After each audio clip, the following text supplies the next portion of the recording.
The palace stood in the rain, tall, white, with scarlet roofs. "This isn't Lord Fernando, please tell me it's not true," the girl muttered.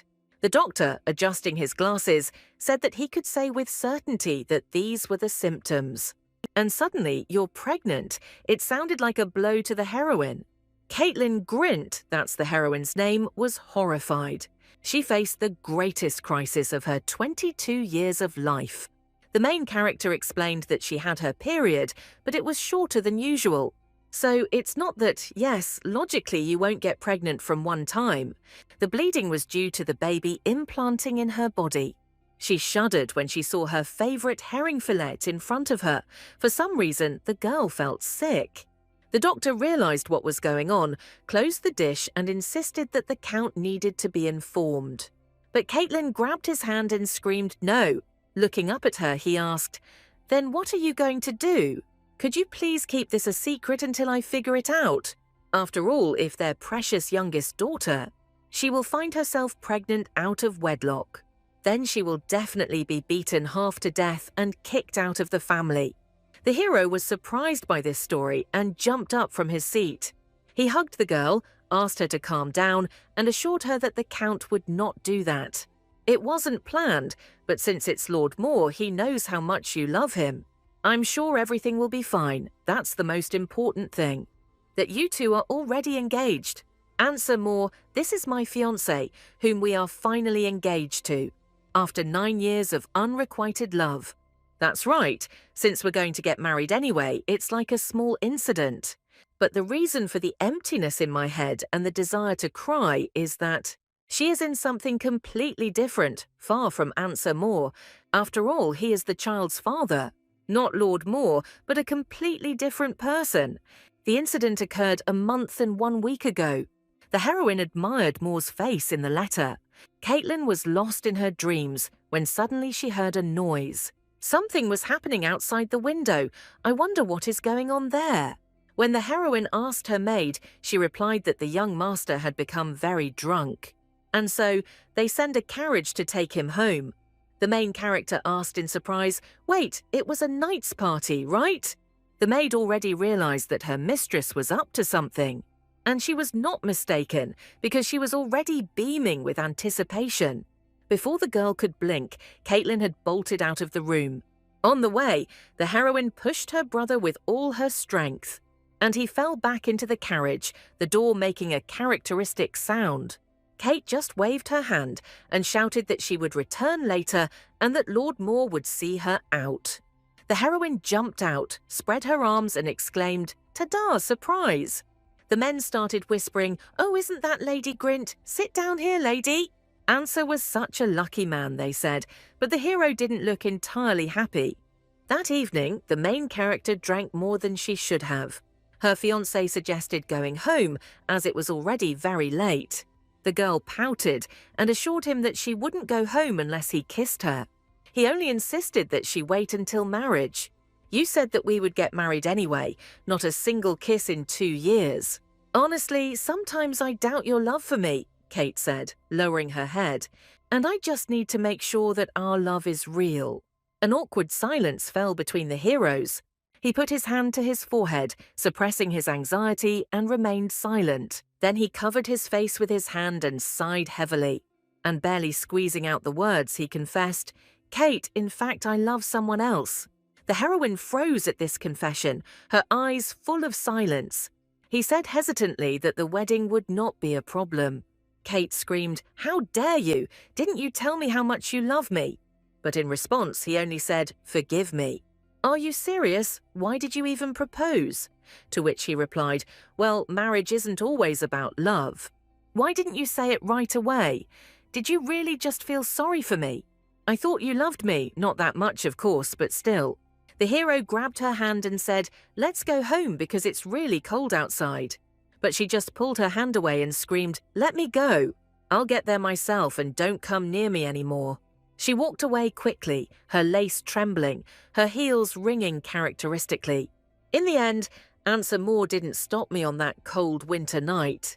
At that moment, the main character had to admit it. That Answer Moore never loved her. It was the same unrequited love. She should have just gone home that night, no matter what. Suddenly, the heroine was distracted from her thoughts by a guy who shouted what she was thinking so deeply about. It is a fact that pregnant women are more easily frightened due to hormonal changes. This is Alexander Grint, the older brother of the main character. When he asked if his little sister was going to answer, she replied that that was not the issue at all. The girl decided that she should support her brother at least once. He hugged her and whispered, "Our Kate has grown up and came to support her older brother. Her brother is so happy." She felt guilty because she hadn't really come to support her little brother. The carriage moved forward rapidly. The main character said, "Brother Sir Hurt, what kind of person is he?" "You're talking about the captain. Well, he's a good man, but why are you asking?" The heroine answered with a smile, and as a romantic partner too, yes. He shouted, "How do you know him? Why are you suddenly asking?" "Yes, I was wrong and I shouldn't say that again.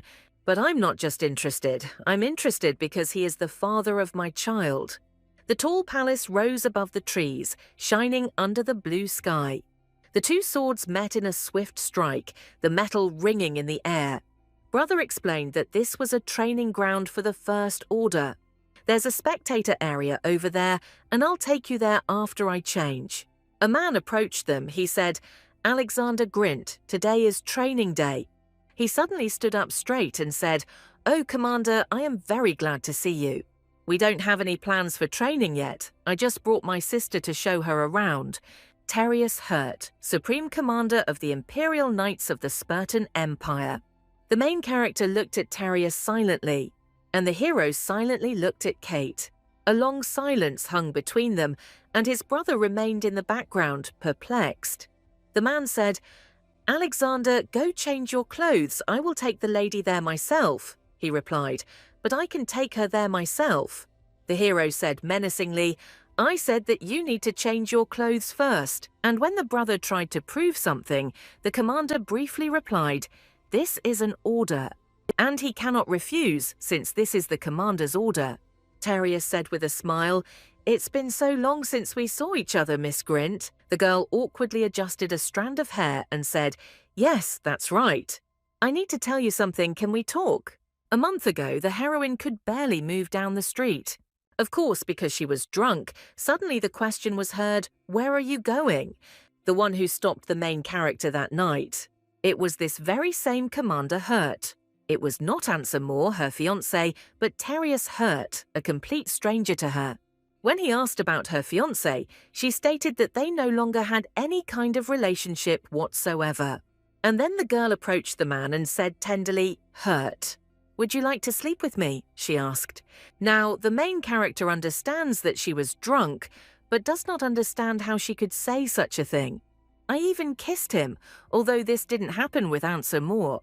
The hand lay on the surface, fingers slightly spread and tense. She hugged him, sitting on the bed. The couple merged in a long kiss. Suddenly he pulled away a little, his gaze sliding over her eyes. Terius calmly asked, "You won't regret it, because if you don't want to, it's better to say so."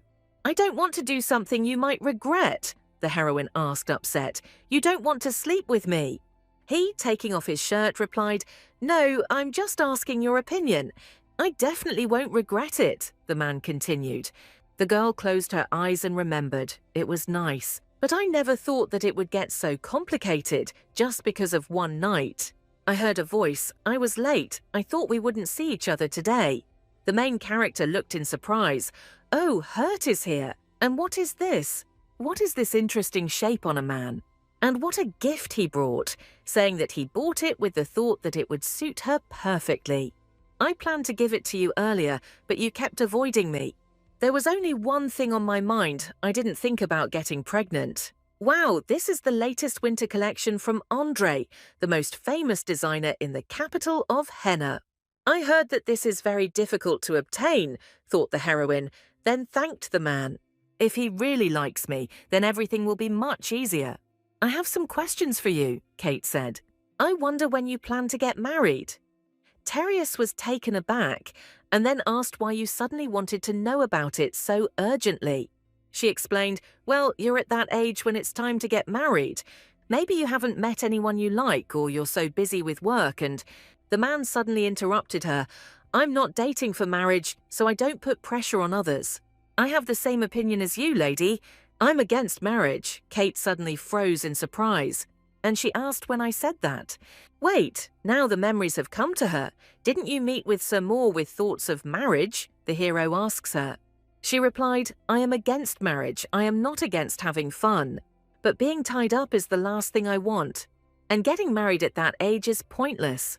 She lay next to me and said, I am for calm, non-committal relationships, like the one we have today. The girl raised her finger and said, I absolutely, categorically do not cling to Sir Moore. Now I understand. She sat at the table, clasped her fingers, and suddenly realized that I really was talking nonsense. And he said, let's date. You won't find a guy as cool and non-committal as me. I'm not going to be a burden to the ladies like Aunt Sir Moore. The girl thought and felt today's realization there is no need to lie. The house stood under a clear sky, and quiet sounds could be heard from the window. The heroine covered her mouth with her hand and whispered, I just can't eat this, take it away. The maid said, this is the 4th day that you have refused to eat. And she added, it is unfair that you suffer alone, my lady. The girl lay silently, her gaze tired and quiet. Maybe you should meet with Lord Hurt again. Memories flashed before my eyes. But Lord Hurt, don't you need an heir to continue the Hurt line? I don't need it. I'm not even from an old noble family, so what difference does it make? Kate cried. Her heart sank. He said that he didn't need either marriage or a child. An unmarried noblewoman is pregnant. I will definitely be condemned, especially if I am the youngest daughter of a respected family. It was only a matter of time before the entire empire turned this into gossip. The main character looked confused. Her hair fell on her shoulders. Amy, what should I do with my life? The maid squeezed the cloth and said, you should be careful. But the heroine exclaimed, I was a little drunk but still conscious. The girl clutched her head in her hands, anxiety darting in her eyes. Then the maid said that apart from regularly drinking Pelgrim's tea, there is no 100% contraception. A voice was heard outside the door. My lady, Lord Moore has come to see you. The girls had to take a break from their argument about contraception methods. I also heard that when I told him about your condition, he said that he would return later. What should I tell him? Yes, I'm definitely crazy, and why is he even here? I should kick him out, but here I am, putting on makeup to meet a guy who lied to me. When the man asked if she was okay, the girl thought, damn you, Aunt Sir Moore, you have no idea how I feel. The girl turned away. Her voice became even and detached. This doesn't concern you. The hero said, what are you talking about, Kate? And then fell silent for a moment. I'm really sorry about that day, he said. I really have no excuses. The heroine turned to him and asked, do you really understand that you were wrong? But he replied calmly, Kate, I promise this won't be a problem for our wedding, I swear. The voice trembled with pain. Seriously, what nonsense, you love another, but you want to marry me. Ansir made excuses. No, it's just that I love her. There won't be any problems after the wedding. The girl looked at her with distrust. Her voice became quieter. You haven't even met her. He stood in a bright room. His eyes were calm, but there was an internal struggle in his voice. He said the right thing, and I will try. It's hard for me because you're still like a little sister to me, but if I try, I think everything will work out. The voice was soft and tense. Kate, won't you give me another chance? She thought, I hate that this really tempts me. Seriously, but still. She sat on the edge of the bed, her hair falling over her shoulders. He dropped to one knee in front of her. His voice was quiet and decisive. We have to call off the wedding. Ansir froze in place. His eyes widened in surprise. His voice trembled. What do you mean? He grabbed her hand abruptly, his fingers trembling with tension, his voice soft and repentant. Kate, I was wrong. I'm sorry. If the wedding falls through, everything is lost. The thought is unbearable. He squeezed her hand and whispered, who else should I marry if not you? Who would have thought Ansel Moore is begging me? She quietly calmed down, let go. He came closer. His breath touched his lips. I will try. The girl froze, her breath caught. What the hell? Kate pushed him away and screamed, "What are you doing?" Exactly, you wanted confidence. She was shaking. Tears were flowing. Isn't that what you wanted? My voice broke. I asked for love, not violence. She, tiredly, "I'll forget this. Just go away." The man stood for a moment and then calmly replied, "Okay." The fingers tightened on the handle. The voice sounded sharp. "Straighten up. Yes, sir." The protagonist screamed again, his chest heaving with tension. The sword slid through the air. The steps sounded dull. The observer froze. The wind blew through the leaves. My shoulders were shaking. Tears were falling. I screwed up. The voice remained inside. The man asked who told him to relax his stance. The fighter replied, "I just started over. Grint made a mistake." Then the commander asked who was wrong. Alexander Grint. He froze. He stepped forward, his gaze hardening, and shouted, "Grint wasn't wrong, that's right. He walked along the line, swords flashing in the sun. Besides, pointing out mistakes is my job." Then the main character turned to Alexander. "Let's go talk alone just for a minute. Number 1 is the man you want as a husband, the man you want as a son-in-law, the man you want as an acquaintance." He became a commander in the Radish Empire, but rumors followed him. The team said, "The day has come, Alexander. Good luck, fight."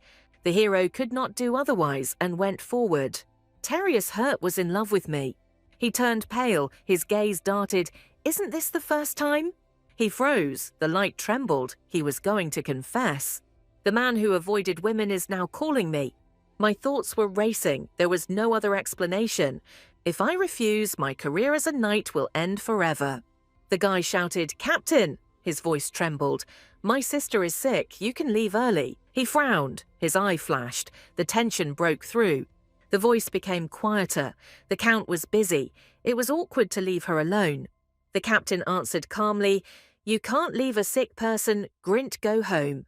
"I'll go," said the brother. The hero replied, "After training, I'll visit the estate." He flinched. His voice was sharp. "Why are you surprised?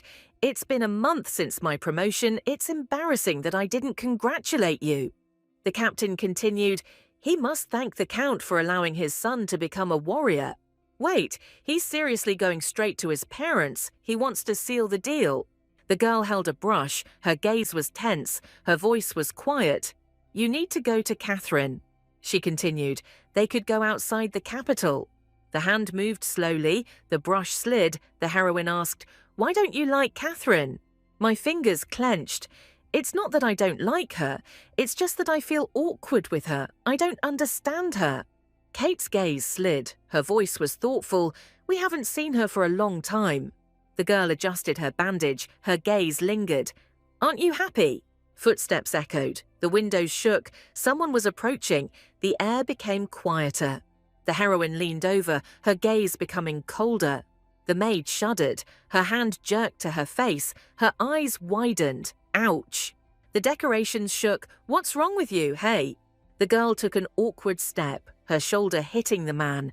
The guy stood motionless, his gaze sliding downwards. Kate pulled back, her eyes wide, her mouth hanging open, her breath catching in her throat.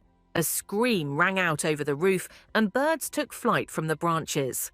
She sobbed. Tears glistened on her cheeks. She almost lost the child. The man leaned closer, his eyes narrowed. "You're pregnant." The girl was awkwardly silent. The fist clenched, the hand trembled. "Ba pregnant, you ask?" "How rude to ask a lady such a question," exclaimed the main character, waving her fist. And she hit him right in the heart with her fist. The guy didn't move. The air between them trembled. They froze in these poses, and the maid covered her mouth with her hands. The heroine thought, no matter how confused you are, was it really worth hitting a stranger in the chest for no reason?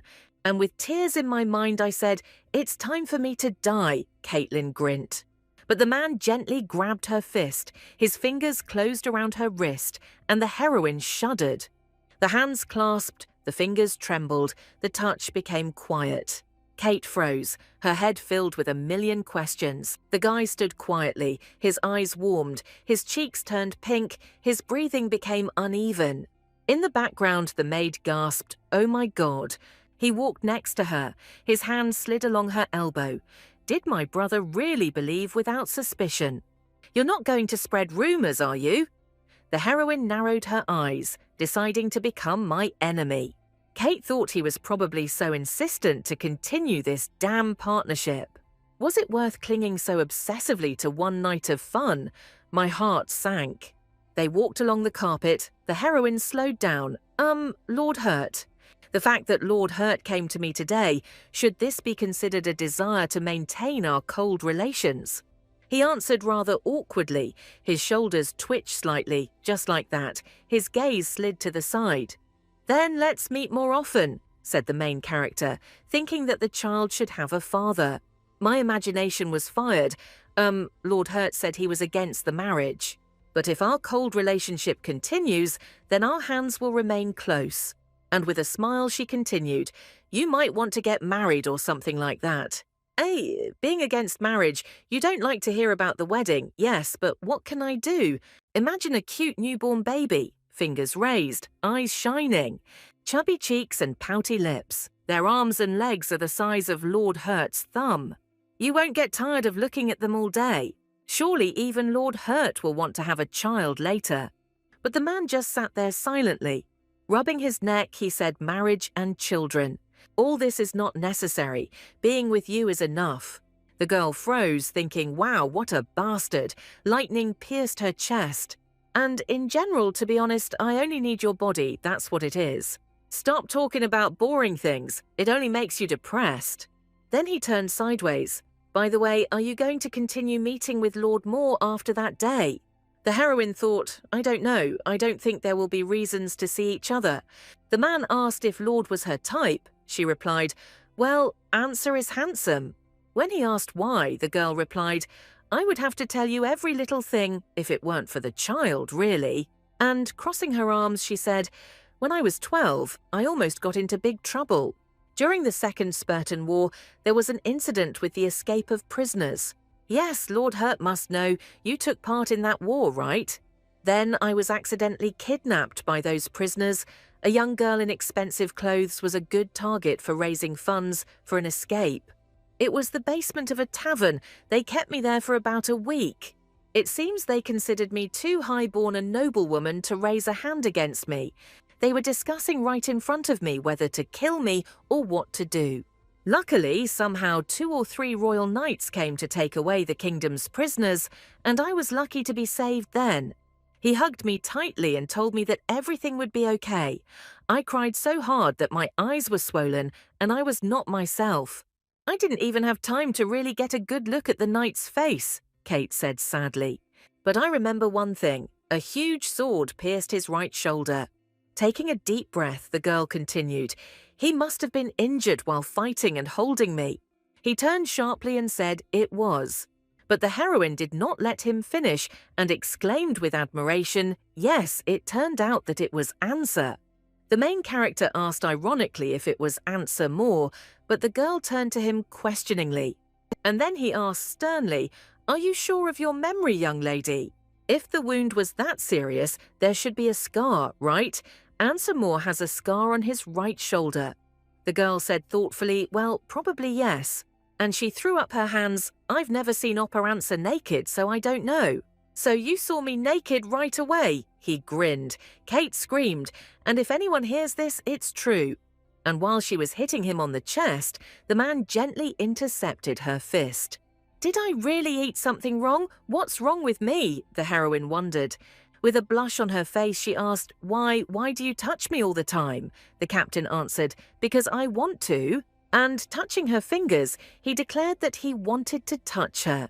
Kissing her hand, just looking at you, I get turned on. The girl's whole face turned red, and she mentally exclaimed, what is this guy even saying? I often dream about that man who strokes my head and says, everything is fine, don't be afraid. I will take you home safely. Close your eyes tightly and count to 100. The girl tearfully said, please don't die. Stroking the girl on the head, he said, everything is fine, I won't die. And she said, I will marry you in the future because I have nothing else to give you. Wait, 12-year-old Caitlin Grint, full of vanity and fully aware of her noble origins. She said something to express her gratitude and was pleased. It was all because of my father. He would say such nonsense at every opportunity, so of course as a child I thought that whoever marries me is super lucky. I don't remember the knight's face clearly, but for some reason I remember his expression vividly. He smiled and said he would wait. Yes, I said that I would wait as well. Wow, Answer Moore, what a hero you are, the heroine exclaimed mentally. The heroine, who was next to Kate, smiled, and she asked sweetly, "Did you dream about your brother Answer?" "Ah, Kate, your face is terrible. Even if you dreamed about brother Unser, why do you look like this?" The main character exclaimed, "It hurts." Then she lay her head on her friend's lap and sighed quietly. Just like that, all the stress melted away. Catherine Bennington, the daughter of our Earl's chief maid, Lady Merrill, was like part of the family, growing up together from childhood. When Lady Merrill arrived at the Earl's estate, she was already in the late stages of pregnancy. And the father, taking pity on the woman who would have to raise the child alone, quietly gave her a place and a small house in the capital. So she has been by my side since birth, my friend for more than 20 years. My refuge, my beloved friend Catherine. Kate, looking at her friend, said, "Hey, Catherine."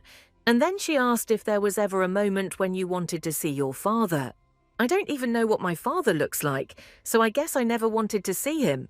Kate asked. "And you don't even miss me," the girl continued. "I don't miss you, but I hate him," my friend said. And gritting her teeth, she said, "If I could, I would want to take revenge on him." The main character looked at the girl questioningly, and she just stroked Kate's hair and said, "I saw how hard it was for my mother. And my father knows about me, about how my mother raised me alone through all these difficulties. He knows all this." "You said you don't know who your father is," Catherine replied. "I don't know, but that doesn't mean my mother doesn't know." And she hissed, "I will never forgive that person who abandoned us." The heroine grinned. For the first time I saw Catherine so angry. She said, "Don't be angry, you still have me." And then the heroine asked, "But really, why did you suddenly ask?" Kate hesitated and eventually answered untruthfully, I was curious." The friend didn't go into details, took the cookies and changed the subject. "Oh, by the way, how are things with Oppa Answer lately?"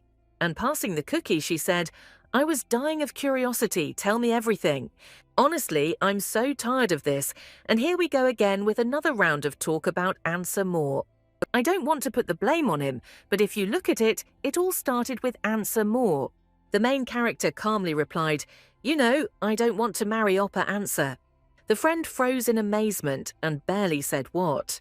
She continued with confusion in her eyes, "But why? You said that you won't marry brother Answer, but why?" She answered coldly, "Just like that, why did you suddenly meet someone else you like?" Kate nibbled on her cookie and said, No, brother Unser doesn't love me."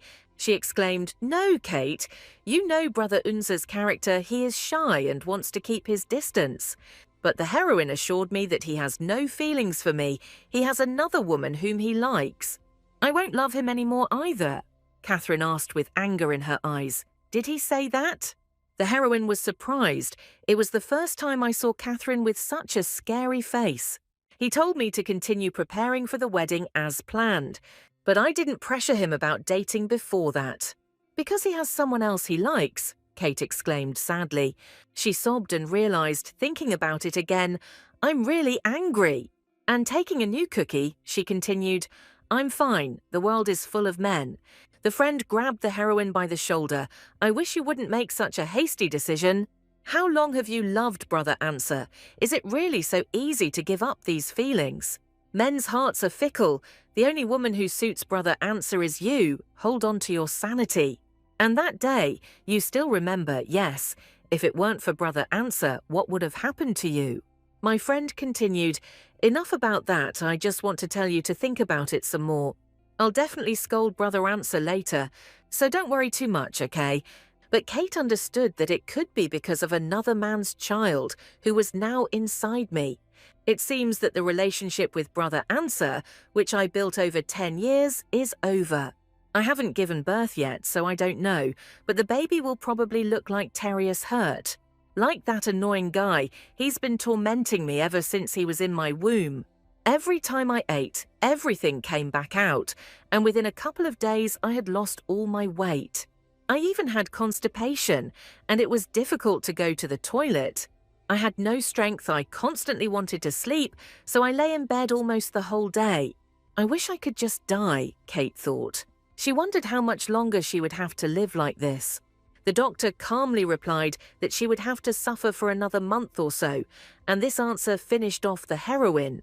She screamed, "I barely survived a week feeling like I was dying. How can you say that?" The maid asked, "Miss, is it time to start getting ready? If you are too ill today, tell them that you will not be there.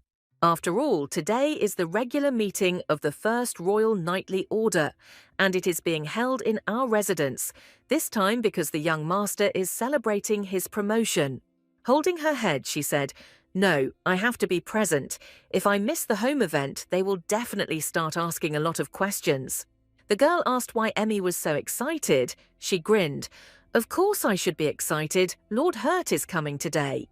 And hugging the comb, she continued, "Fernando, you should have seen this too. A few days ago, Lord Hurt came to our residence, and wow, you should have seen the way our miss looked at him. Honey was flowing from her eyes. This was the first time I actually saw Lord Hurt. I heard he looked like some kind of weird Banite, but no, not at all. He is very masculine and looks very fresh. Honestly, Lord Moore is so handsome it's a bit much. How can I say? He looks like he couldn't cope at night." The main character screamed, "What is this?" But she never runs out of words. The doctor said hesitantly, "By the way, miss, when do you plan to tell the Count? I saw him earlier in the waiting room, and he asked about your health. I had to cover for you." After a brief silence, Kate said, "You said that I have time until the child reaches full term. After that, you could say." The maid replied, "No, this is not something that can be hidden for long, miss. You must tell Lord Hurt first, not the master." The doctor exclaimed, "Ah, Amy, what do you mean you didn't tell Lord Hurt the truth, did you?" The girl said, "It's not that I didn't tell him, I just couldn't, but don't worry, I'll tell him. First, I need to naturally convince Lord Terrius Hurt of the importance of family and the need for children. I'm already stressed out because of the baby inside me, and now I have to think about this too." Emmy assured with a smile, "You're just afraid to say it, miss. Once you say it, it won't be a big problem." And she grinned. "Today you will wear the brooch that Lord Hurt gave you, miss." The main character thought you were so calm. Some people sigh so hard that they are afraid that the earth will swallow them up. Footsteps echoed across the patterned floor in the night. Against the silence of the night, a profile with golden hair and a patterned collar flashed. In a white lace dress, raising his hand to his forehead through the shimmering figures, whispering, "Brother." The man leaned forward slightly, and the gold embroidery on his collar sparkled in the semi-darkness. He sank to his knees under the blue light of the window. Smiling, she said, "Kate came yesterday. She said that she will not marry you." The hero was clearly frightened. A gleam froze in his wide eye, and a drop of sweat slid down his cheek. He muttered, Catherine, don't worry. I'll talk to her again, so don't worry." These words came from her lips for the first time. "You know how I feel after so many years spent for the sake of her misfortune." Under the starry sky, he whispered, "Catherine," and his gaze trembled with uncertainty. She folded her arms and said, "Listen carefully. There is no second chance for me. The man I can love is Caitlin Grintzman." In the dim light of the room, their hair merged into gold, and they kissed tenderly. "I hope you don't ask for more understanding, my love." A blush appeared on his cheeks, and he said, "Even at moments like these, you are so beautiful that I go blind." The main character thought, "I still don't understand why they decided to hold the regular meeting of the knights here. But what is even more important, why is a chamber ensemble playing here? The kind you'd expect to hear at a tea party, not among knights. If Mom were alive, everything would be different, and this crazy seating arrangement. Father said I knew Alexander would become a knight." The captain added, "I thought he was talented. Kate thought you were playing along with your father, trying to impress him." The man said that my son takes after me. It's better for Alex to be embarrassed, but not me. And suddenly he said, we can't forget about the princess. I wanted a daughter. When she was born, I was in seventh heaven. She looked and said, Dad, this is indescribable. Why tell this in front of someone who hates marriage? The captain said Kate was charming. The father replied, she was sweet. Fair skin, big eyes look. The hero said, she is beautiful. I have never seen anyone more beautiful. Kate thought you were kidding. I can't give her away. I want her to live with me, but she's into Answer. He only talks about the sensitive. That's on purpose. Kate squeezed the glass. My father said, Answer is like a son to me. The captain smiled. You say they are in a relationship. I didn't know. He chuckled. I thought she was with someone else. The heroine wondered what he was waiting for. He wants me to say it was him. Answer said we are dating seriously, with thoughts of marriage. He said that's how. They fought with their eyes, Moore added. That's exactly it. The heroine laughed. Answer, you're right. You're still talking about your childhood. Everyone was surprised. Awkward change of topic. The fruit is fresh. Try it. She was surprised, but it was delicious. I couldn't eat because of nausea, but the orange went down well.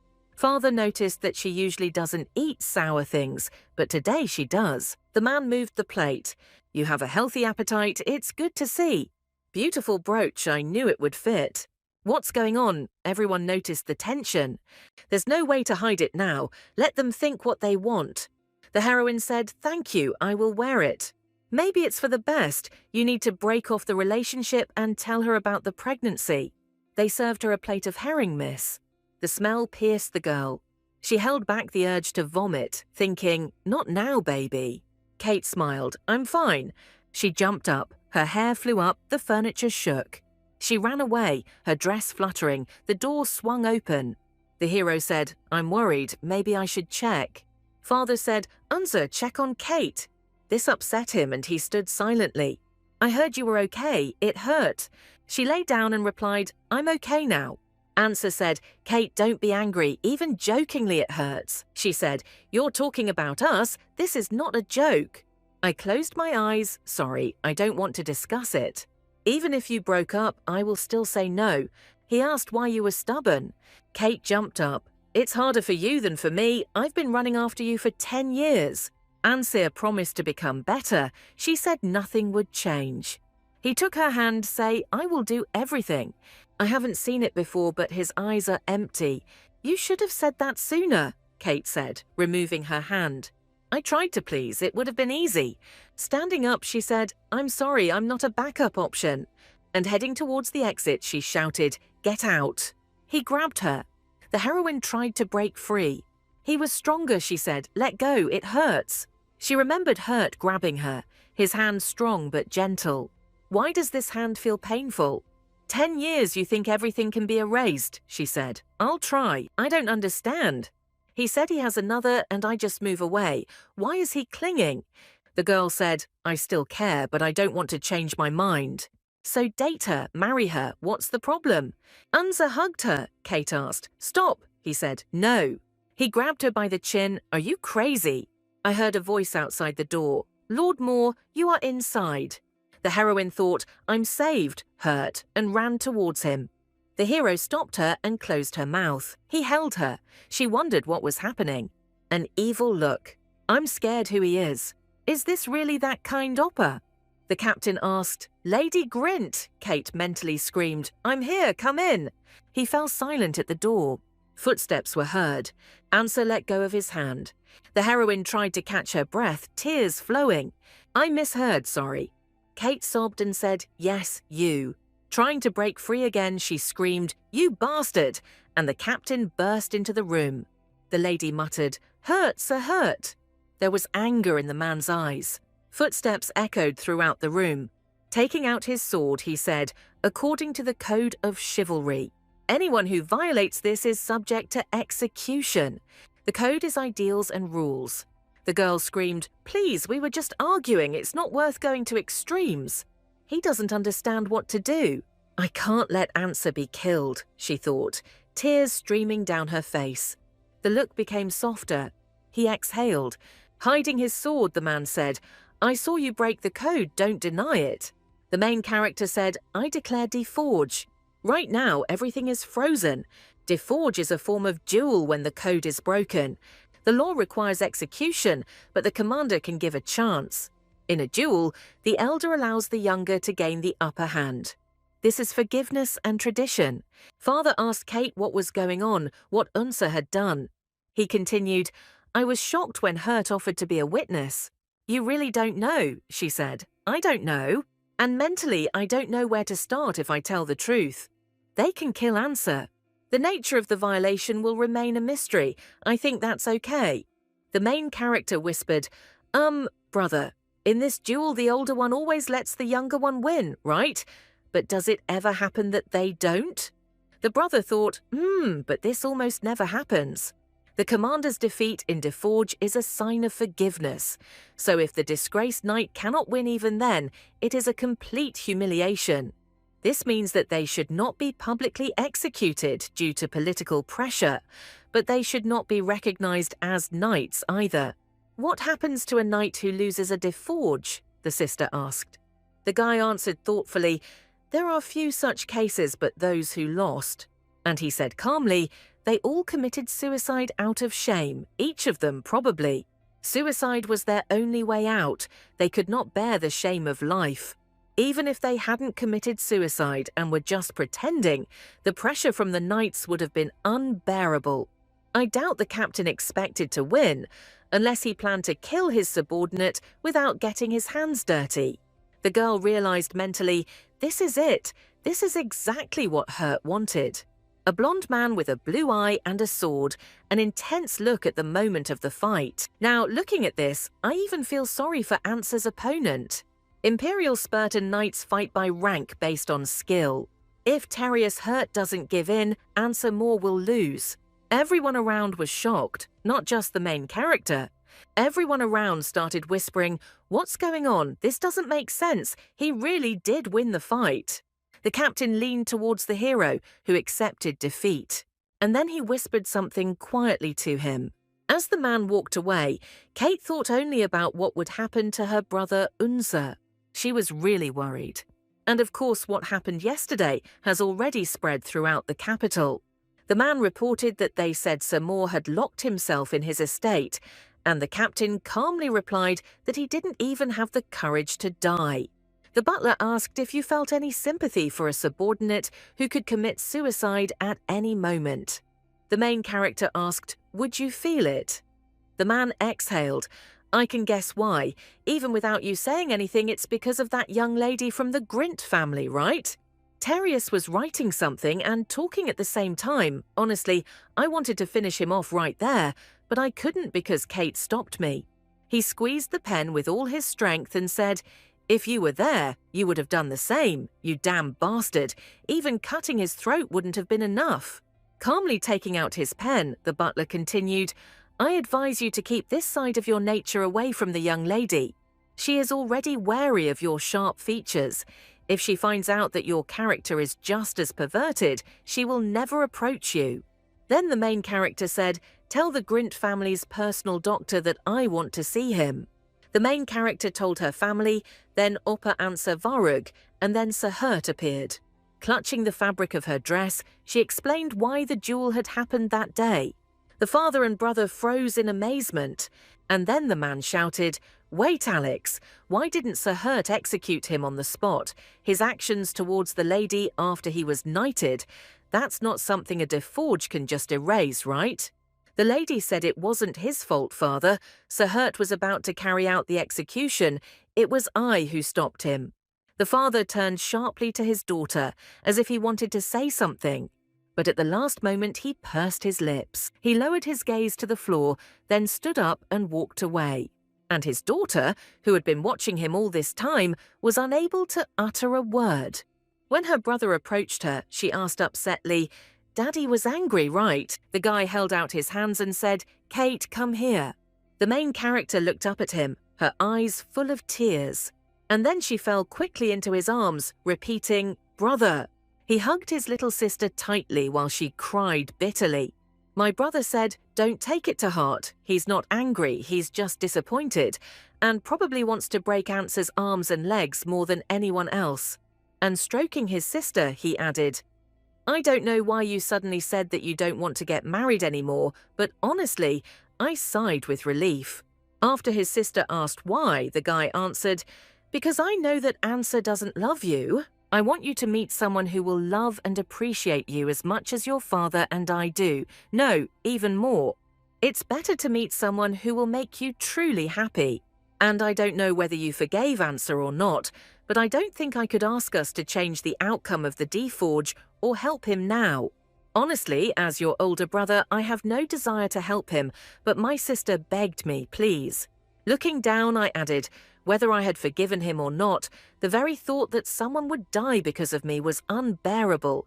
And if it was Oppa Answer, it was even worse. I understand, but after what he did to you, we can't just let it go unpunished. If we do that, our whole family will become a laughingstock.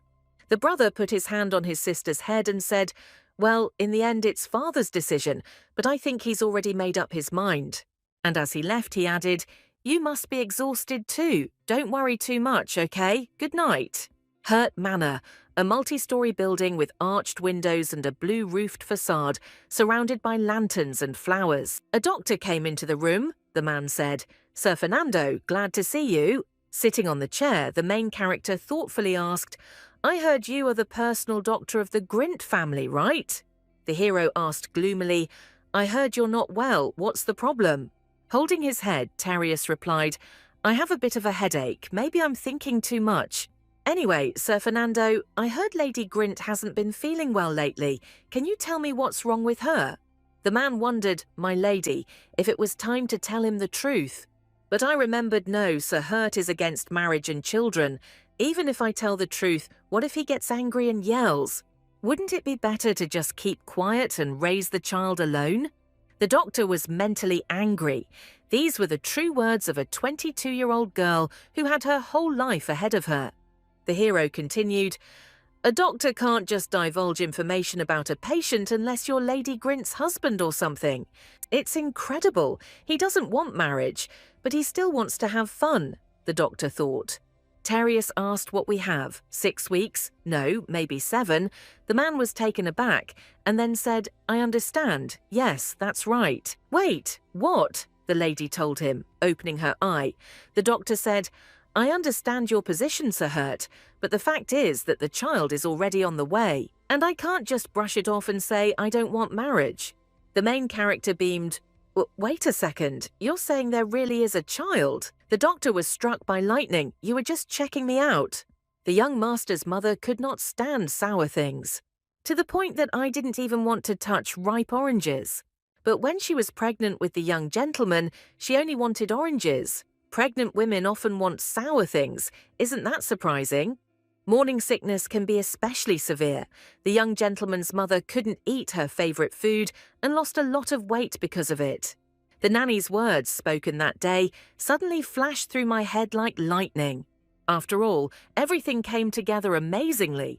Caitlin Grint loves pickled herring fillets and is said to dislike sour foods.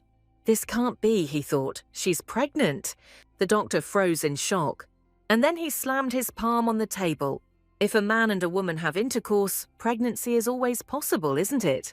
It's just that I was completely sober that day, and I thought I had taken all the precautions. I couldn't even imagine. Come on, man, you think interrupted intercourse is reliable contraception? Suddenly the man shouted, "Sir Fernando! She is carrying my child, of course I will take responsibility." What kind of scoundrel would just leave? I'm not like that. I'm Grint Estate, but at least finish your tea before leaving. "Thank you for taking such good care of Kate," he said before leaving. And he ran away. Sir wondered in surprise what was wrong with him.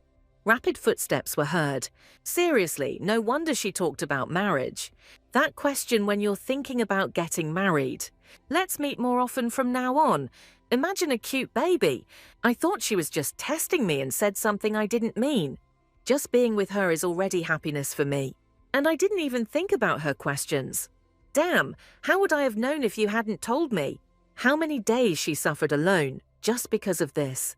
The maids asked if it was the young master. But why was he smiling? The main character held her stomach and asked what I should do now. No, it's definitely not the child's fault, but only mine. But anyway, it's all because of that bastard answer. But the thought of him committing suicide makes my head spin. Living with a feeling of guilt is a punishment only for me, not for him. I thought Sir Hurt was just trying to quietly hush it up. But a duel on an estate, and not in a quiet field, is already quite a big scandal. The main character screamed. It was all because of the pickled herring. Baby, listen up. I'm blaming the herring, but I'm really talking about you. At that moment, a tray of food fell behind the girl. The main character turned around in surprise. She saw her older brother, who froze from the words he had just spoken. He covered his mouth with his hand and exclaimed, "Just don't tell me." What Alex said could be heard among the golden chandeliers. The father said with alarm, "It's true, you have a child." The daughter looked away and made an innocent expression on her face. The man began to faint, saying, "Oh no." He exhaled, "Contact Moore's house. If this bastard dies, there will be a real mess. I can't believe you ran straight to your dad, so you have to trust someone in this world." The daughter said, "Dad, actually." The baby's father was not answer at all, she said. The father and son opened their mouths and asked in shock, "Wait, what?" And then a cry was heard throughout the entire estate that, then who the hell was the father shouting? "Don't tell me you're dating Sir Hurt." She quickly stopped her father, assuring him that it was not Terrius. "I still haven't spoken to him.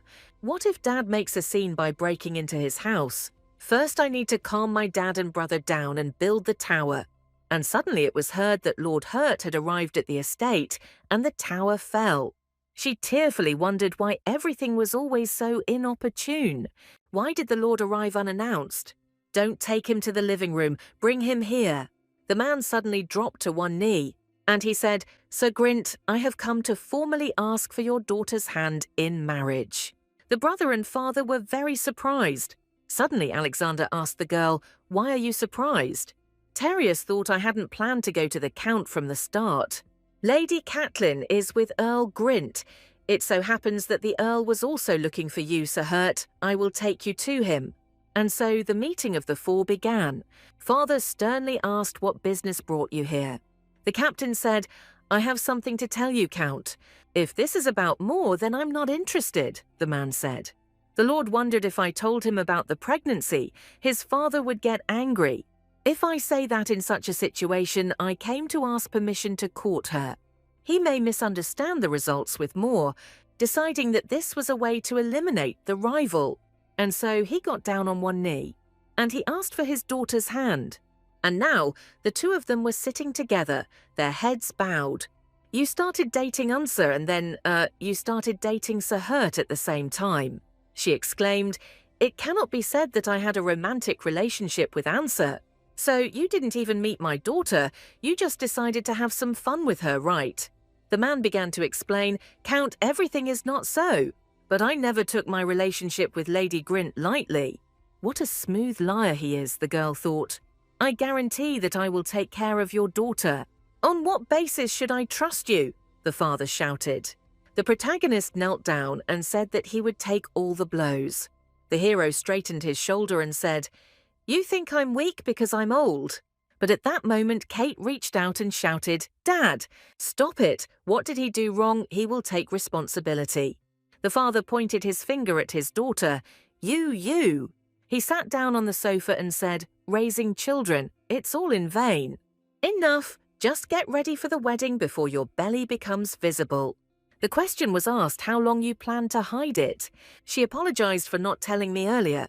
Just think how much stress this has caused me in the last few days. For a while I thought I was going to die. The man exhaled, and then he said that they could communicate more informally. The girl exhaled and said that she would do it gradually. "And from today on, I will call you Kate," the hero said. "Terry, it sounds like a dog's name." The girl grinned. "Oh, you like Terry, yeah." The man asked what kind of sheets these were. She replied that she would make points for a happy family life. She started writing, the first point, "Terrius Hurt and Caitlin Grint. I will respect each other's freedom and meet other people." The protagonist fell silent for a moment, and then he snatched out a piece of paper, and he demonstratively tore it apart. "Well, it looks like a happy family life won't be necessary." The man replied that he didn't need it, and he said that it would be better for the girl not to move at all. They started having family disputes, so the girl decided to take a walk. "I was so busy that I forgot to visit Catherine's house. I need to tell her about the wedding and spend the night at her place." But suddenly she stopped. "Why is Answer Moore here, what?" And he stands in front of Catherine's house. The Knights of the Empire choose death over the loss of honor. Did Oppa Answer really make this decision? So he's here to say goodbye to Catherine. Kate covered her mouth with her hand because this simply couldn't be happening. What will happen if Lord Moore dies? After all, he is my savior. This thought makes me so scared and sad. The main character remembered how grateful Catherine was to the Count. So you too, my friend, should be grateful to the Lord. You think so too, my dear Kate. Oppa Answer saved my life. But will I really be the one who leads him to death? Catherine's words are spinning in my head. Kate, you love Brother Unser. Is it really so easy to push him away? Maybe I will be abandoned just as easily, she said. Kate knew she had to stop the hero if he decided to act like a knight. Only she could stop the hero, and she knew it from the very beginning. Taking a step forward, the heroine screamed, "Wait, Oppa Answer!" Suddenly, their childhood friend appeared in front of him. Standing against the wall, the girl did not understand what was happening. And at that very moment, my friend extended her hand, and she grabbed Answer, merging with him in a passionate kiss. The main character's eyes widened to the limit. How can she believe what she saw, that her childhood friends were dating in secret from her? Kate covered her mouth with both hands, holding back a scream. The only question that was running through my head was what it was. Clutching the pillow in her hands, the lady sobbed. The maid told the heroine to stop crying, pull herself together and eat. But the girl screamed. If the maid had been in her place, she would have understood. The heroine exhaled and whispered that something was clearly wrong with this Catherine. All the time, Oppa Answer, as if it was Catherine who saved the main character and not him. It was 10 years ago, but the heroine called the hero a savior at every meeting, and it already resembled brainwashing. The heroine thought that she cared for Lord Moore out of guilt. Clenching her fist, the girl screamed. As it turned out, she was simply praising her man. The lady continued, sobbing, "They haven't been dating for that long, have they?" And I heard heated responses from the maid. Where did such confidence come from? Who knows when these two started spinning around? But Kate had only one thought flashing through her mind. The girl the hero loves is Catherine. Then the heroine became interested in why Catherine was trying to introduce her to the hero. The Count would not approve of the heroine, a commoner, as a wife for his son, and they had to meet in secret. Did she really think it would be better if the hero started life with a friend? What the hell was Catherine thinking? Continuing to look out the window, Kate tried to find a solution. But suddenly a voice came from behind the door. "My lady, Lord Hurt is here." The maid happily ran to the Lord, but the main character stopped her friend. When the man entered the chambers, he asked what was going on. Was the girl really crying? And after asking what happened, she muttered that she didn't want to talk about it. And putting his arm around her shoulder, Hurt continued to ask why she was silent. Could it really be that something happened? The protagonist angrily asked if she had met Moore, maybe like before. In tears, she asked not to be pressured. After all, everyone has something they don't want to talk about. The man just let go of his hand and remained nervously silent. The heroine thought warmly, could he really be worried?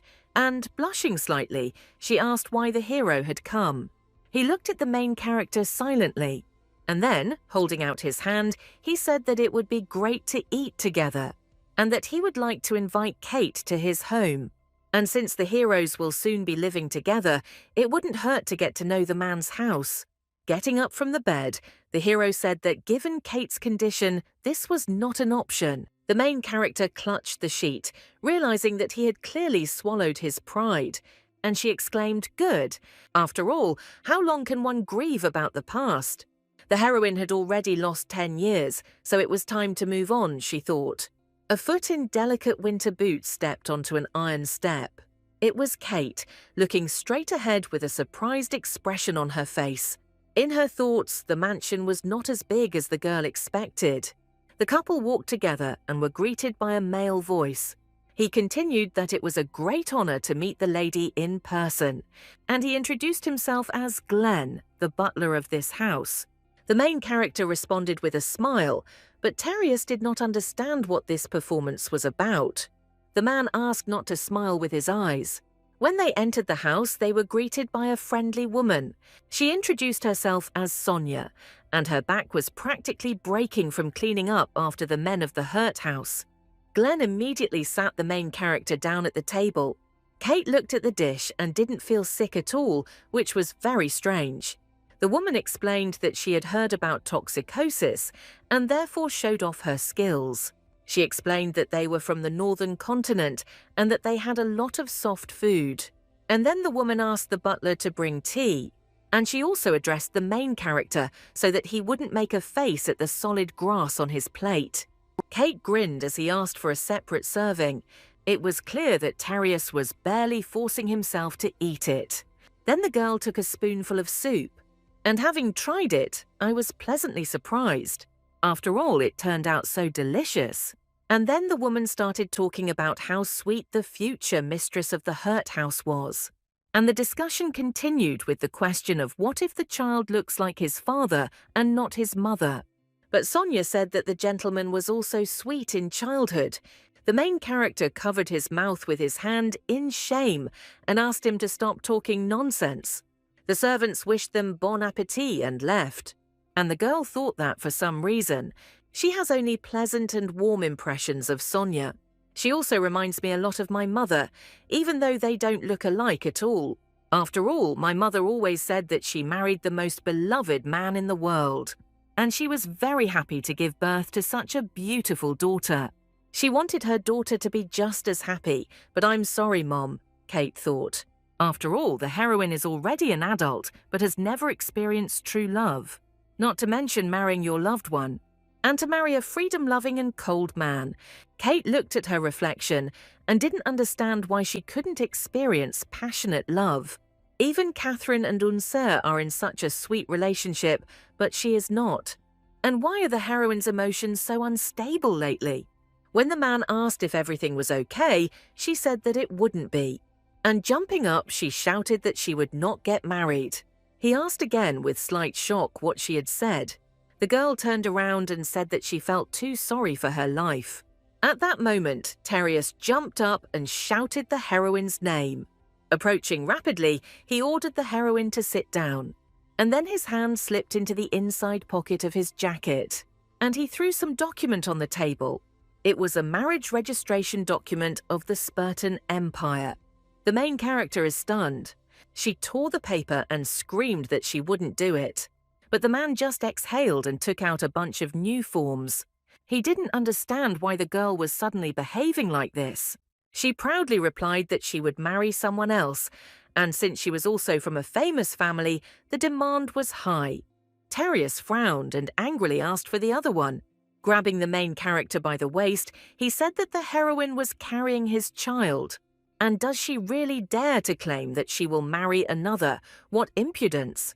Kate thought it was all the damn chivalric code's fault. And so he thinks he has to take responsibility. Having pushed him away, the girl realized that he could not truly love. And she exclaimed that she was leaving and there was no need to follow her. And when the main character asked why she was behaving this way, Kate turned around and screamed that she didn't want a loveless marriage. After that, she quickly ran away, and the hero was left alone, completely bewildered. The next day, after the main character escaped from Hurt's house, the girl sat at the tea party discussing that she was busy. Then she continued that she had met with a member of the Imperial Knights, Terrius Hurt, and all the heroines' mouths dropped open. And it was heard that, in chorus, they all started admiring, "What are you talking about, that one? Oh my God." Kate closed her eyes and thought that she had no intention of calmly showing up to social events. But if the heroes, who had no connection, got married, gossip would be inevitable. Lady Everglot beamed and asked how they met. The main character said that everything happened through her older brother. And she doesn't even know if they will get married. Everything is just being done to preserve her father's reputation. And when the conversation turned to more, the other girls looked unhappy with Lady Everglot's question. Another heroine said that she was silent all the time, that this answer irritated her.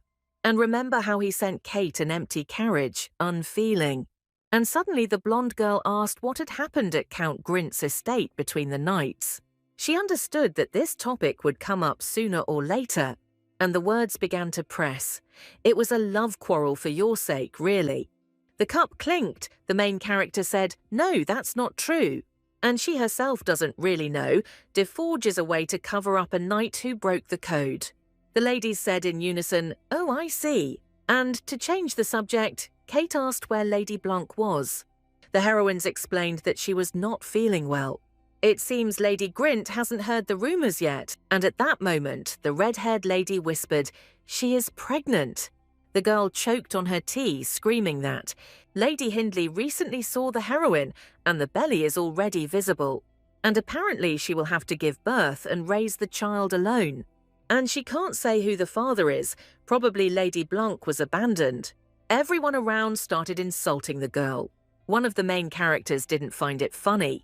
Kate thought, this means she is pregnant and her father has run away. And how can this even seem funny? The conversations continued. Well, how will she prove that the child is his? It's not a mistake to believe him, right? Kate jumped up and declared that they were too strict, and Lady Blanc was not like that. How dare they all discuss this instead of feeling sorry for it? And they should learn to distinguish between what can be said and what cannot. Discrimination based on status is a violation of noble virtues. And it seems the main character doesn't live up to the standards here either. They tried to stop her, but Kate quickly moved away. This is all because the girl does not feel that this problem is alien to her, and she simply couldn't contain her emotions. And anyway, if Hurt hadn't proposed, she could have been in the same spotlight of gossip. And the main character was already waiting downstairs. Noticing the lady, he looked at her warmly. She asked how he found her. Terius explained that he was at the estate, and they told him everything. The man reminded about yesterday, that she doesn't want a marriage without love. Kate calmly replied that this was true, and she did not want to be a spouse without love. After all, the heroine wants to experience love. The main character exhaled and apologized. Clearing his throat and blushing, he suggested trying to date. Kate froze in amazement. Yes, and what about that free love he talked about? What about those cold relationships? The man feels like he has been speaking warmly to her all the time and wants to get to know his future wife better. And nothing has changed. She couldn't say a word, just stared at him. The heroine said that she had drawn up the marriage clauses. He listened in silence. And then he shouted that he was a knight and would not have caused a scandal. He doesn't need her stressful marriage clauses or whatever, but she can't date anyone else either. Kate looked at him and thought, oh my God, he hates marriage, he hates children, and now the word love comes from the lips of the very same person who once suggested they just be partners. This is not the answer she was expecting. This was her very first boyfriend in her life, the heroine thought, blushing. The maid explained that Sir Hurt was the best man to rely on. She is worth trusting because the girl has an angelic sense. Suddenly, the main character looked down. There was a stack of letters on the table. The maid explained that Madame Merrill had asked her to select only those welcome letters from trading companies with which they would continue to work. As the new year approaches, trading companies send letters of gratitude, and they only respond to those with whom they will continue to do business. Before, my mother did all this, but after death it passed to Madame Merrill. When the lady offered to help, Emmy said she had no idea where they got their food from. Kate explained that she was just bored. These trading companies really do have a lot of character. Looking at the document, the heroine asked what kind of store it was.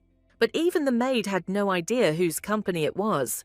It's probably just the company that my mother, who is still alive, worked with. Some people continue to write, thinking that she is still alive. After all, when she was alive, she was dependent on various medications. Her father insisted that she try every possible medicine, and Madame Merrill ordered rare herbs from everywhere. The main character realized that this meant they didn't need it, and the letter flew into a pile of other unnecessary letters. Answer Moore sat in the empty room, his head down, and in my memories I saw the exquisite shoes and a gentle kiss. She said that he should not be weak, and he is the only one who can break the lady, and she will give her heart only to the man Caitlin Grint. Moore repeated, to the man Caitlin Grint. With a languid look, Catherine continued that otherwise she would not have loved him. Nervously, Answer repeated, "Of course, that's how it should be. And this place belongs to him alone. And you should never have told Caitlin the truth in the tavern." He remembered all the warm moments with the lady, how she bought him gifts, and how she screamed that Answer promised to marry her.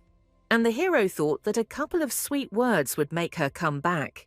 What has changed at all? Could it really be the commander's fault? That day, the main character said to Moore, "If he touches that girl again, Tereus will cut off everything from him." And it wasn't just a knight who warned him to stop pestering the lady. Covering his face with his hands, he couldn't understand when these two had managed to do it. The bright sun was rising over the mansion. Catherine walked along the road. Suddenly a voice called out to her, "Look who's here!" It was a smiling count. He was glad of her arrival. He suggested throwing a dinner in honor of Madame Merrill's return. To throw a banquet in honor of a maid may seem like kindness to others, but in fact this man is trying to cover up the shame of his wife and daughter. The girl refused with a smile. Catherine clutched her sleeve nervously. It would be better if he did nothing at all than showed half-hearted affection, and no one would feel so sorry for themselves. And the heroine would not have felt such a desire for revenge. The shame she felt when she looked at Caitlin Grint, the honorary daughter, was the same shame her mother had once felt when she looked at the Earl and Countess. But the mother found her own way to overcome the sadness and shame, and now it's the daughter's turn. She decided to take revenge on the Count in her own way. She entered the room and smiling said, "Kate, it's you." The main character turned around in shock. The maid was also surprised. And then the girl said with disgust, "Oh, she's here." And she asked me to wait there. Then she turned to the maid and began to ask for advice about the decorations. And Catherine remained on the sidelines. She wasn't even asked. Usually, as soon as she wrote to her, the girl would already run out barefoot to meet her. As she approached, the girl said that she had come to talk about Answer. Kate turned around and said that before that she also had something to say. And she approached her ex-friend, handing her a letter with a seal. She calmly replied that she was getting married. The heroine could not believe what she saw. How was this possible? She snatched the letter and screamed, "What does this mean?" Taking out the document, Catherine reread the lines, "Tereus Hurt and Caitlin Grint. He is burning with desire to get married as soon as possible. How could he refuse?" Kate said. Clutching the paper in her hands, she screamed, "No!" The main character covered her ear with her hand and asked why she was shouting. Catherine wondered why she hadn't told him earlier. The girl silently raised her head, and then she said coldly that she was saying this now, compared to Catherine, who remained silent until questioned. At least Kate speaks, albeit late. The heroine looked down in bewilderment, wondering what she was talking about. Of all these many secrets, what is the main character asking about? Well, you can't guess here. The sound of breaking dishes was heard and water spilled across the floor. The girl stood in confusion and someone called out to her. The heroine said in tears, "Mom," and she threw herself into the woman's arms, saying that she didn't know what to do next. Everything she prepared turned out to be useless, and she doesn't know what to do. There was a sound of a slap. Madam asked, "What do you mean you don't know?" Mum said that she felt sorry for herself, but she didn't feel sorry for her mother, who couldn't call him her husband. With wild eyes, she continued to say that she hated the woman who took her place. She said how unfair it was to be next to her father without having the right to call him that. After all, my father is alive and well. In public, she is seen as a fatherless girl, and she said it was bitter. She squeezed her daughter's hair and said that Kate looked so much like him. Why then is there not a drop of similarity in it? After all, it was Catherine who was ruining her mother's life, and they agreed that she would pay for it. The woman silently stroked the top of her daughter's head, and she asked if she would do it for her mother's sake. The daughter, with madness in her eyes, answered that yes, she would. The empire was abuzz with rumours, and the first topic was Answer More. The truth about the deforge that took place at the Grint estate remains unsolved. With rumours spreading rapidly, many people wondered about the reasons for the deforge. At this time, the news of the wedding of the century, which further excited the capital, spread everywhere. Through the chatty tongues of gossip lovers, absurd rumours were spread. The battle between Tereus Hurt and Answer More was over the Count's youngest daughter. Ordinary residents of the capital of the empire could not understand all this. Tereus became a dishonest boss, and More became unhappy. Ultimately, the main beneficiary of the rumours that began to be perceived as fact was Answer More. Everyone thought Answer More was a rude man, and if rumours had saved him from committing suicide, he should have stayed at home. And he didn't drag himself to the training ground, and he also dragged Catherine along. The knights began to discuss that she was truly a breathtaking beauty. Everyone thought that too little time had passed since his breakup with Lady Grint for him to have a new woman. Suddenly the brother raised his head up. The commander stood before him, asking what Lord Grint was doing. He explained that the training was over and he was going to return to the estate. The commander expected this, therefore. He handed over the box and asked me to give it to my sister. Taking out a small note, he explained, "What is this? Mont Blanc Castella, a new product from the chocolate bonbon bakery. Here it is." Kate asked me to buy this, but by the time Hurt finished training, it would be too late. Suddenly footsteps were heard. The girl exclaimed, "Brother Alex!" He asked if it was interesting to watch. Katie answered yes. And then my brother pointed to a man. "This is our commander and Kate's fiancé." She straightened her hair and said that she had wanted to meet for a long time. And with a charming smile, she asked me to give her a little time. She introduced herself as Catherine Bennington and said that she and Kate had been best friends since childhood. The hero said with a smile, "Oh, his wife's friend." He introduced himself as Tereus Hurt and told Miss Bennington that he was pleased to meet her. She suggested having some tea. She said that nothing special happened, it was just that Kate was like her soulmate. And Catherine wants to know how good a person her lover is. The heroine had never been to the palace, and if it weren't for her brother Answer, she wouldn't even have dreamed of getting there. No one cared as much as brother Unser, and everyone knew how much Kate loved him. She said it was impolite to say such a thing and apologized, adding that she hadn't thought about it. When she went to get wedding invitations, she felt like Kate loved him very much. It was the first time I saw her smile like that and talk about someone other than brother Answer. Tereus understood that, in fact, even the heroine did not treat him as a lover. He asked with a smile how he and Kate became friends. Catherine explained that her mother had been serving at the Grint County estate for 20 years. The Count and Countess, brother Alex and Kate, treated her well. He thought that she was talking to the maid as if she were a friend. She didn't look like a typical earl's daughter at all, Hurt thought warmly. Brother Unser once saved Kate's life, the girl suddenly continued, and she is also grateful for her friend's life.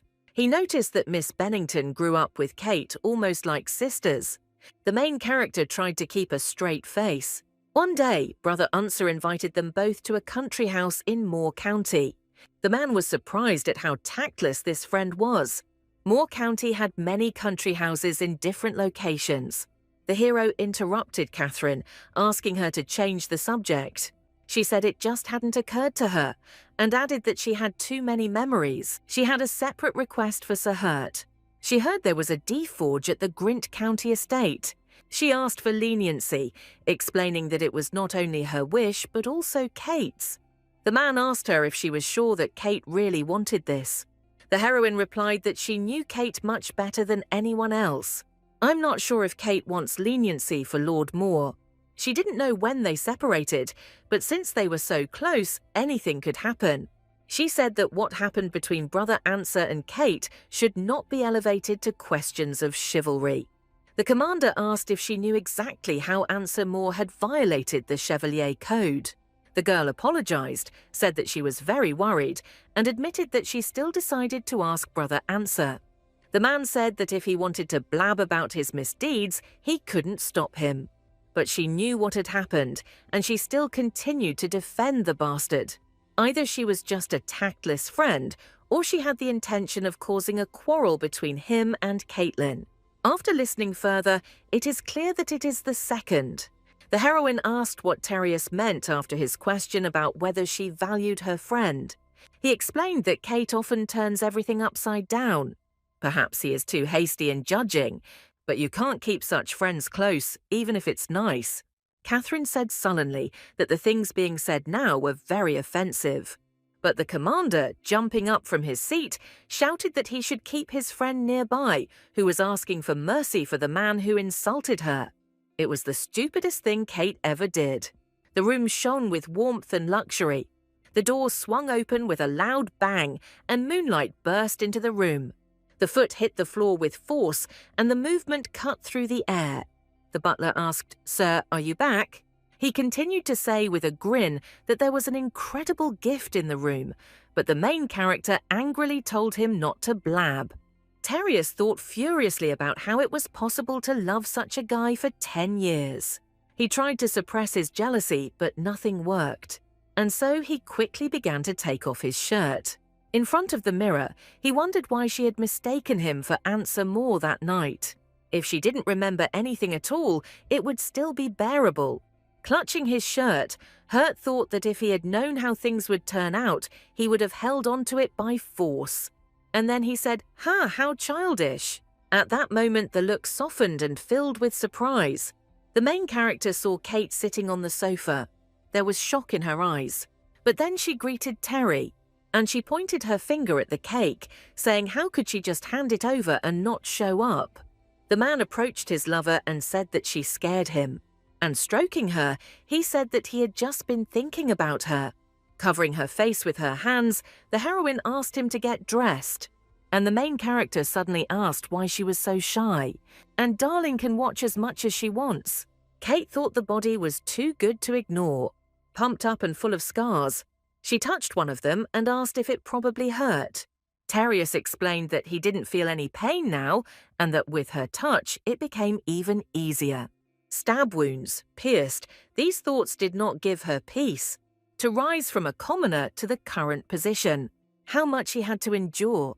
And then she saw the scar on his shoulder and asked about it. Lying on the bed, Kate thought that Terry really was a strange man. He even manages to ruin the warm atmosphere. Touching the scar on his shoulder, she asked that it must be really painful. How could he endure this? At this moment, the main character got angry, and there were shouts about what a stupid woman she was. After that, they had a big fight and didn't see each other for 2 days. Suddenly, a female voice was heard asking if it was possible to come in. Madame Merrill appeared on the threshold with a tray in her hands and brought food instead of Amy. She always filled the void in her mother's life, and the main character is very happy to see her. The main character asked how the vacation was. The woman replied that it was great, and the water there was very clear. Our Miss loves to splash in the water, so she remembered Kate.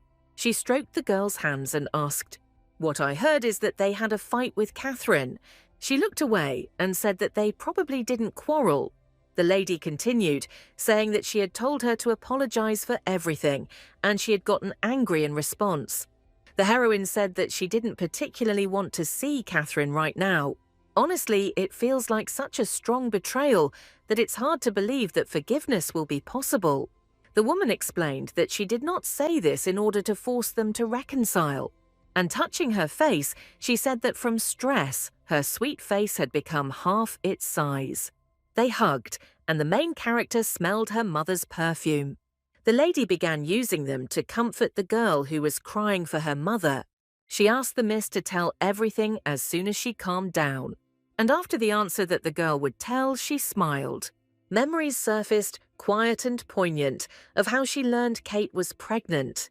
The Count wanted to announce this after the wedding, so it's best to keep your mouth shut. Miss hid her pregnancy until the very end, the doctor said. And then he handed over a piece of paper on which were written down ingredients and spices that should not be added to food. The woman told him not to worry.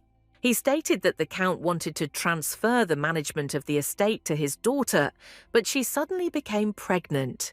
He wondered what to do. The estate needed a mistress. She sternly said that she had dedicated half her life to serving the estate, and the Count trusted her. The man was surprised and explained that he didn't mean to say anything like that and that they didn't trust her. And, wiping the sweat from his face, he apologized. The woman said she meant that there was no need to rush Mrs. departure. As for the new mistress, it depends only on the master's will, the madam said with a grin. They discussed how, in their eyes, Kate was still a baby. Suddenly, Madame quickly ran to the kitchen because she needed to prepare her mistress's favourite dishes. She said that the care of the miss should be entrusted to the proper madam. And Madame is now so happy that she is ready to take off. A woman's words were heard under the sound of the knife, that she should urgently leave for the city. She asked Emmy to be attentive because she was entrusting the kitchen to her. The maid was pleased to think that for the first time such an important matter had been entrusted to her, and she needs to be careful about prohibited ingredients. The heroine pointed at them and ordered them to read that under no circumstances should they add anything. Without further ado, everyone must hurry, because Sir Hurt is arriving today. The sound of scraping dishes was heard in the hall. There was already a couple sitting at the table. The maid said that the master would arrive soon, and it was worth waiting. Moving the soup closer to the main character. They sat silently at the table, Kate realizing that she had decided not to start a conversation first. Damn, this is so awkward. And when he began to speak, the girl was delighted. But suddenly he coldly asked if she was going to marry Answer Moore. For the main character, it's like a stone on the head. It's strange, because she certainly never clung to the Lord. Where did he even get that idea from? Tereus exhaled nervously and continued, asking if she remembered the day of her rescue and the promise of marriage. The girl nervously explained that she said this, but they were interrupted by their father, who was a little late due to business. He sat down at the table and asked them to continue the conversation. The man began by saying that he had heard about a disaster that had happened 10 years ago. The heroine became nervous because she couldn't say such things in front of her father. He screamed that he was still in a cold sweat just from the memories. After all, this daredevil, despite the unsettled situation, she managed to persuade the nanny to go out for a walk but ended up disappearing. His mother fell ill from worry and he rushed about searching. And that's not all. The daughter was kidnapped by escaped prisoners, but fortunately there were connections with His Majesty. This was when Alex joined the 5th Knightly Order. And Answer also worked hard at that moment. Tereus responded angrily, "That's how." As she dipped her spoon into the soup, the girl thought that Terry would be calm about such things. And it's a bit of a shame that the heroine couldn't be honest about Answer. After trying the soup, she didn't like the taste, but Sonia's food was completely different. And I thought, maybe I could ask Hurt if I could go to Sonia for food. Maybe he suddenly became angry then because he heard about the wedding with Answer. Smiling, Kate realized he was jealous. And then, raising her leg, she approached her future husband. His eyes widened in surprise and he blushed slightly, while the girl, with the tip of her heel, played with his shin. He sat silently, hiding his face from his father. It was noticeable that he was blushing even more. And how happy and unhappy he is at the same time. The main character just grinned. Kate said that because of the rescue, she had a little crush on Unza. But now she likes Terry the most. He is so caring and always thinks about his beloved. They may quarrel often, but it's even fun. And smiling, she continued that Tereus is the best man. The father was overcome with emotion and was covered in tears. The man leaned a little closer to his beloved, sitting on the bed. Interesting situation. They had dinner in the mansion. And then we went to Hert's house for dessert from Sonia. And in the room, the couple began talking first about Kate's mother, and then about Terry's story of how he became a knight. And the atmosphere between them changed dramatically. He began to creep up on the girl's hand, and then he gently stroked Kate's cheek, and he kissed her tenderly. She didn't mind at all and responded to the kiss.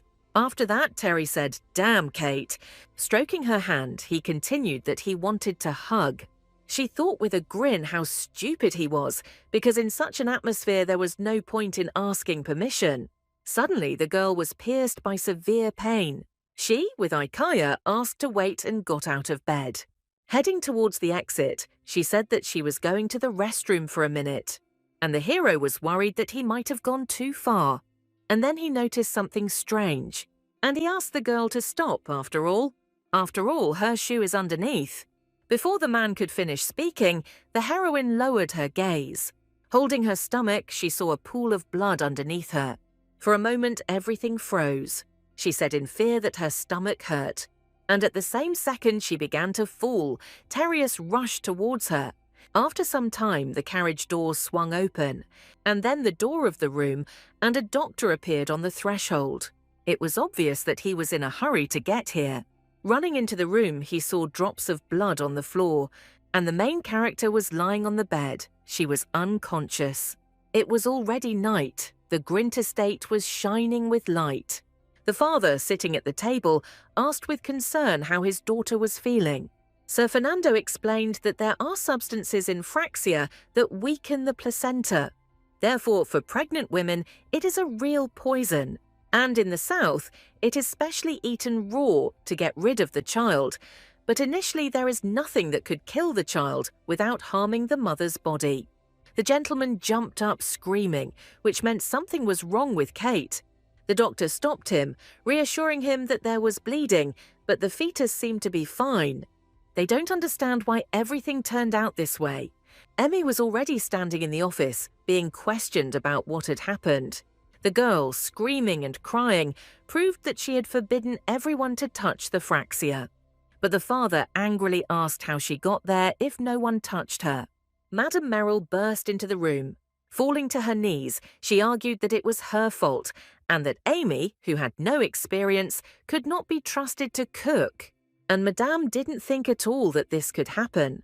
The gentleman looked sideways. Pointing his finger at the maid, he ordered her to be thrown out immediately. She begged on her knees to believe, because she never would. And for the sake of Kate's feelings, he kept Emmy alive. The woman tried to stop the gentleman, arguing that it was only her fault. But the man said that he was disappointed in her too, so he would decide her fate later. The door slammed behind him. Madame Merrill turned to the maid. The doctor said that it was worth observing further, but fortunately the miss ate only a little. Suddenly, Sir Fernando's eyes widened. He saw the woman yelling at Emmy, because suddenly something would happen to the lady. And if something happens to Miss, she won't leave here alive. The doctor tried to console the madam, but she burst into tears. Since childhood, the main character could not stand the sight of blood, and all she remembers is the knight who bled to death saving her. The knight asked her not to cry because bad people were still around. But the girl continued to cry, repeating that she wanted to go home. And what if we meet bad people again? But he assured her that this would not happen, and she really didn't want the knight to die. That's why I shouted at him, "Don't die." He only stroked the girl's head and assured her that he would not die. Even through the pain, he gently stroked Kate's head, chuckling. The voice that promised that it would wait for these warm embraces. That voice was tirelessly comforting. But when she tries to imagine his face again, why does his face suddenly disappear somewhere far away? And she definitely knows this knight, the girl thought, waking up. In the clouded gaze, she recognized the knight. And when everything became clear, it turned out that it was Terry in front of her. He was worried and asked if everything was okay and if nothing hurt. And having said no, she suddenly burst into tears. The man hugged her and said that everything was okay. Terius never tired of repeating that everything was fine. But she, looking down, repeated, "What if?" Suddenly their baby disappeared because her stomach hurt so much. He whispered in her ear that everything was okay with her and the baby. As if by magic, the voice of her lover made it so that everything really was all right. Kissing his beloved's head, he thanked her for surviving. It was like a miracle, such a warm embrace. On that day, every house in the capital was closed.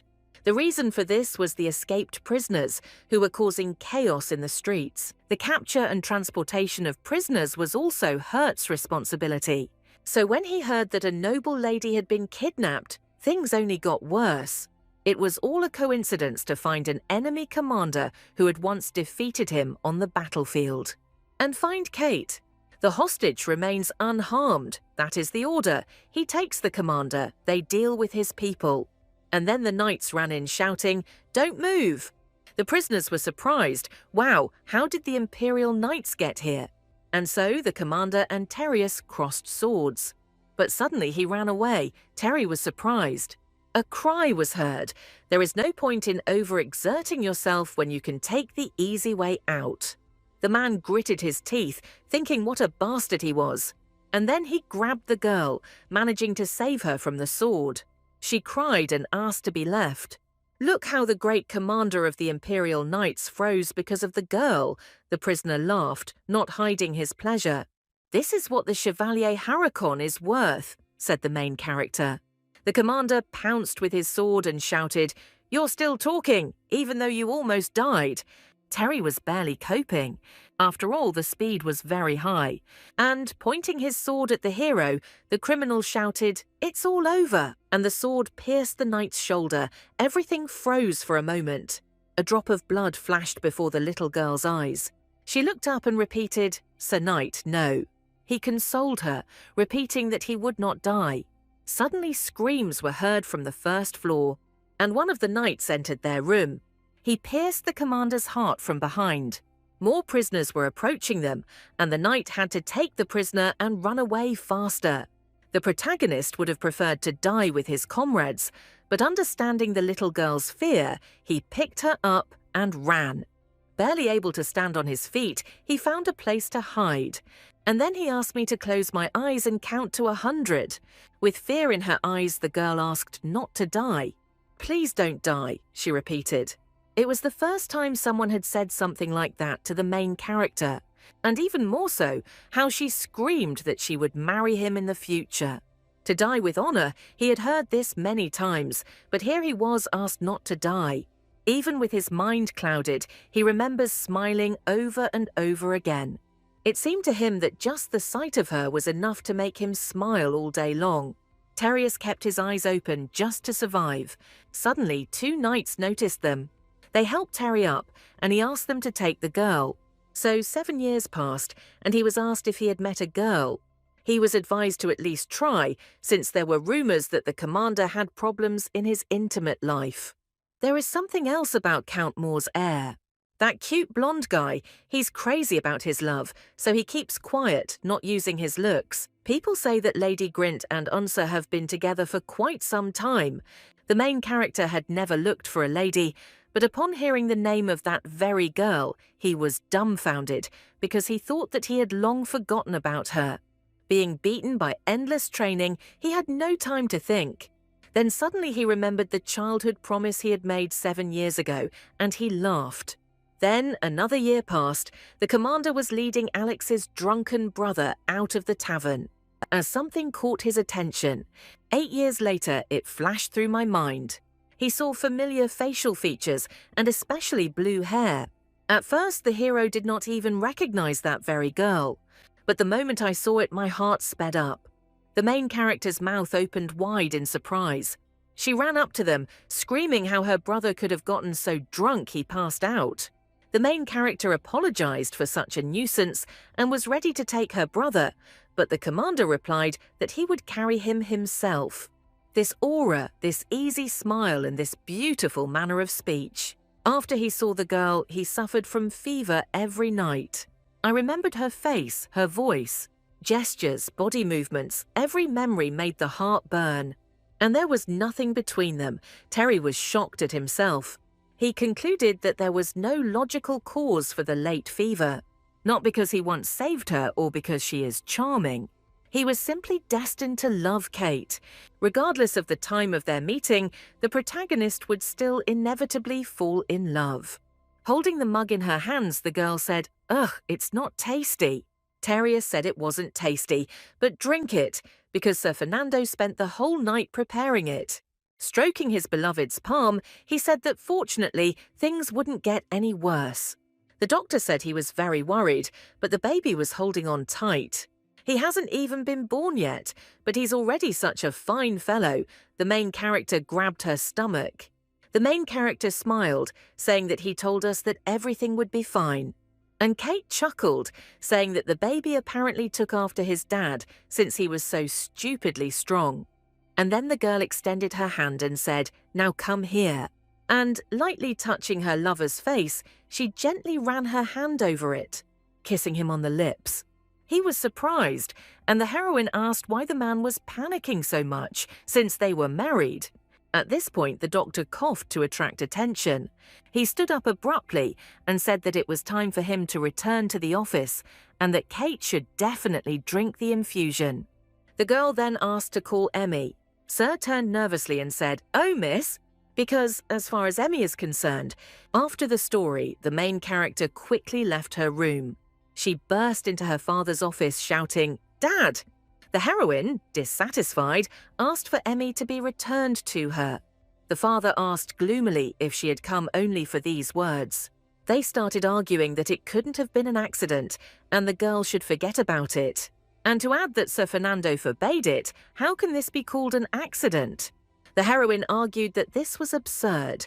The maid would gain nothing by feeding her mistress something harmful. The man angrily declared that he did not want to see Emmy's face because he found it disgusting. Getting up from the table, he asked his daughter to leave. She gritted her teeth and screamed, "But Dad!" The man knows how dear Emmy is to her. Turning away, the Count said that when she had her own child, she would finally understand what a man was feeling now. And now she should go. Tears appeared in the main character's eyes. Kate insisted that the girl was definitely not like that. The man stroked his beloved and said that he was also on the Count's side, since the maid aroused suspicion. Adding such a prohibited ingredient can only be regarded as intentional, and the only one who knew about the pregnancy that day was her. The main character assured that she trusts people too easily and that this is bad. If you blindly trust everyone, you can get into trouble. Suddenly, Kate said she would prove it. And by any means possible, he will find out that Emmy is not guilty. There was a knock on the door and a question asking if Jane was there. The maid opened the door and a couple stood on the threshold. She said nervously, "Miss and Sir Hurt." The main character started by saying that she heard that Jane was with Emmy that day. The girl explained that she did not understand why her sister was kicked out of the mansion. After all, when they were preparing food, she was next to Emmy from beginning to end, and she didn't touch the fraxia. The heroine asked if she had seen who had added the fraxia. Jane said, "I'm sorry that no one touched this ingredient. Everyone was very attentive to the note." And then the heroine said that she was embarrassed to talk about it, but... "I'll have some soup," Madame Merrill suggested, making it the main dish. Kate froze in shock. Madame Merrill said she had a meeting with suppliers, so she only prepared the basic ingredients and left in the morning. Typically, for pitanya soup, potatoes and corn are placed on the bottom.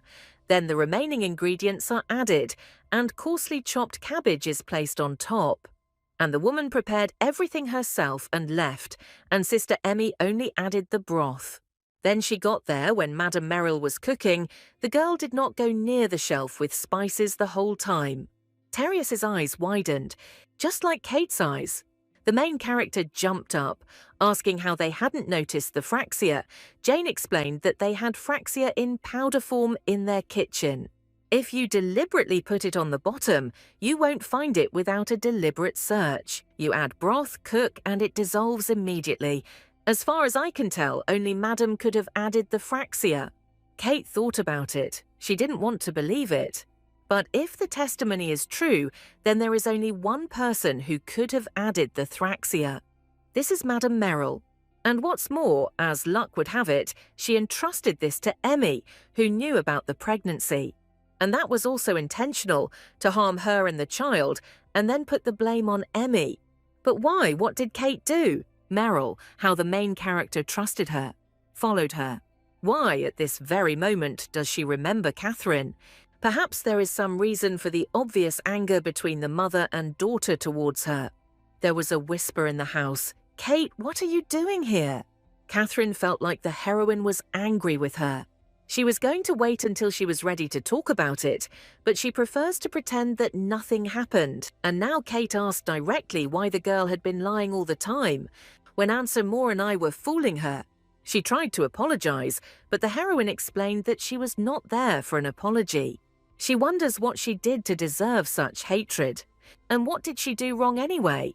And if Catherine really considered her her friend, she would have told her everything long ago. But instead, what did she do? The girl said that Kate had misunderstood everything. Even Unsa thought that the heroine was the only one. She slammed the table and declared that she had no intention of listening to excuses.